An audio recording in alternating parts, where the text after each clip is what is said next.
금품 재판을 받고 있다고 전략지역을 요청했다는 공관위 결정,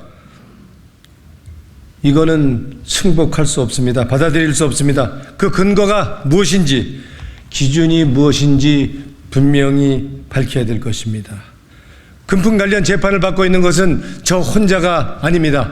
그런데 저 혼자만 전략지역으로 한다는 것은 이건 명백히 고무줄 잣대입니다. 이거는 시스템 공천이라도 할 수가 없는 것입니다.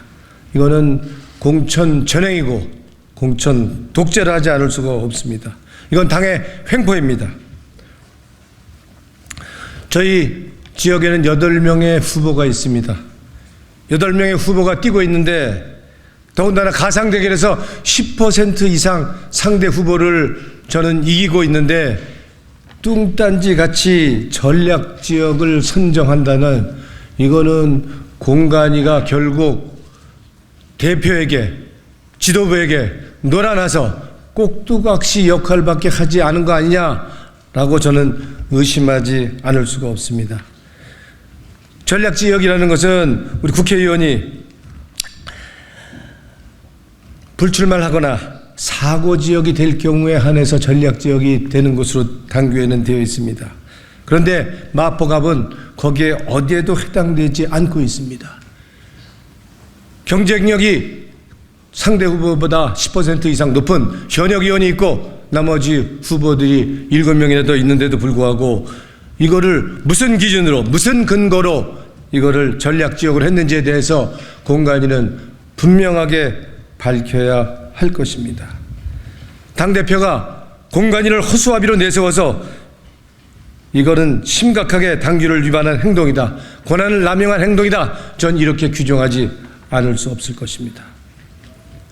마포갑 전략지역 지정은 인위적인 배제, 불공정 공천, 밀실결정, 불투명 공천의 최종판이다, 이렇게 봅니다. 우선 선거를 지겠다는 결정이다, 전 이렇게 봅니다. 본선거 가상대결에서 10% 이상 이기는 후보를 제외하고 타지에서 누구를 데려온다는 말입니까? 이기는 선거가 아니라 이거는 선거를 포기하겠다는 결정이라고 하지 않을 수 없습니다. 이거는 당이 이기는 선거가 아니라 이재명 후보를 지키려는, 이재명 대표를 지키려는 이재명 대표 측근 신기를 하기 위한 이런 공천이다라는 선거의 본심을 드러낸 거다, 이렇게 보입니다. 절차적으로도 이거는 분명히 하자가 있습니다.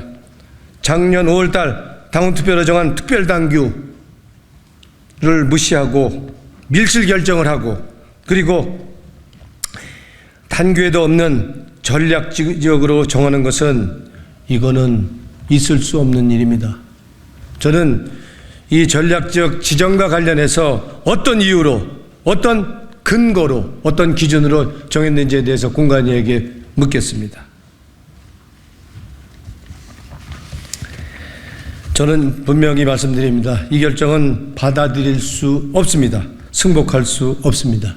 이 결정대로라고 한다면 우리는 이번 총선 이길 수 없는 결정이다, 저는 이렇게 단언합니다. 그동안 지난주서부터 시작해서 규정에도 없는 컷오프 대상이니, 컷오프 가닥이니, 컷오프 방침이니, 이렇게 사실상 압박형 언론 플레이를 한 게 우리 당의 몇몇 사람들이었습니다.